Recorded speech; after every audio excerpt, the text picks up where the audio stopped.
బాబు surety మోసం guarantee అనేది అయితే ప్రోగ్రామ్ జరుగుతూ ఉందో ఈ ప్రోగ్రామ్ అనేది అన్ని చోట్ల బాగా జరుగుతాం.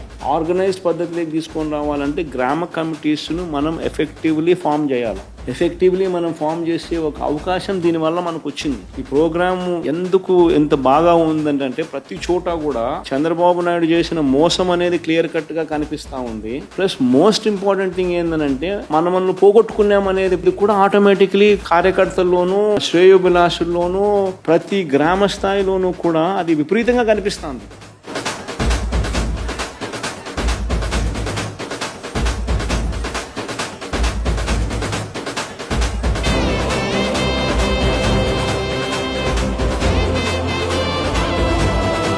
ఇంతకుముందు వైఎస్ఆర్సీపీ ప్రభుత్వం ఉన్నప్పుడు ఇవన్నీ అందుతాన్ని క్రమం తప్పకుండా అందుతాన్న పరిస్థితి నుంచి చంద్రబాబు నాయుడు వచ్చిన తర్వాత ఆ అందుతాన్ని ప్లేట్ తీసేసినాడు అనే స్టేజ్లోకి వెళ్ళిపోయిందనే టాక్ ప్రతి ఊర్లో జరుగుతుంది, ప్రతి ఇంట్లో జరుగుతుంది. కాబట్టి గ్రామ స్థాయిలో విపరీతమైన కదలిక వస్తూ ఉంది. ఆ కదలిక వచ్చిన నేపథ్యంలో మనం దీన్ని ఆర్గనైజ్డ్ పద్ధతిలోకి తీసుకొని రావాలి. సో జరగాలనంటే మీరు మూవ్ కావాలి. ఆర్గనైజేషన్ ఇంకా రాబోయే రోజుల్లో అగ్రెసివ్ గా ఇక యాక్టివిటీస్ లేకి ఇన్వాల్వ్ కావాల్సి వస్తుంది. సో ఆర్గనైజేషన్ యాక్టివిటీస్ లేకి ఇన్వాల్వ్ అయ్యే పరిస్థితి వచ్చే టయానికల్లా గ్రామ కమిటీస్ ను పూర్తిగా 100% ఎఫిషియెంట్ గా ఫామ్ చేయండి. దాంట్లో మీరు క్రియాశీలక పాత్ర పోషించండి.